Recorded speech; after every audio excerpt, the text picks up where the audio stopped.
বন্ধুরা, আমরা শেষনাগ থেকে ট্রেকিং শুরু করেছি। আজকের আমাদের গন্তব্য হচ্ছে পঞ্চতরণী। টোটাল ডিস্টেন্স হচ্ছে 14 কিলোমিটার। তো আজকে আমরা 14 কিলোমিটার কমপ্লিট করে ওখানে আবার আজকে নাইট স্টে করব, এরকম একটা চিন্তা ভাবনা নিয়ে এগোচ্ছি। শেষনাগ বেস ক্যাম্প এই যে দুটো রাস্তা দিয়ে এখান থেকে যাওয়া যাচ্ছে, উপর দিয়ে একটা রাস্তা, নিচে দিয়ে একটা রাস্তা। তো আমরা উপরের রাস্তা দিয়ে যাচ্ছি। কত সুন্দর ভিউ, ঝর্ণা আছে, বরফ আছে দেখা যাচ্ছে। আমাদের সদস্যরা সেই সব যাচ্ছে, ওই যে যাচ্ছে আগে। আমরা একটু ভিডিও করার জন্য একটু দাঁড়িয়ে গেলাম। ওই যে উপরে উঠে গেছে, উপরে দেখা যাচ্ছে। চলো, শেষনাগ বেস ক্যাম্প এই জায়গাটা দেখা যাচ্ছে। ওখান থেকে ওই যে উপর দিয়ে একটা রাস্তা এসছে, নিচে দিয়ে একটা রাস্তা এসছে। এই যে আমরা উপর দিয়ে এসছি, এখানে কি দুটো রাস্তা একসঙ্গে মিশে গেছে।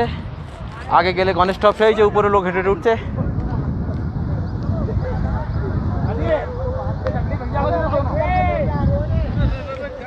আমাদের লোক দুজন, তারা হাঁটতে পারছে না, অবশ্যই তারা ঘোড়ায় উঠলো, আমরা হেঁটে যাচ্ছি।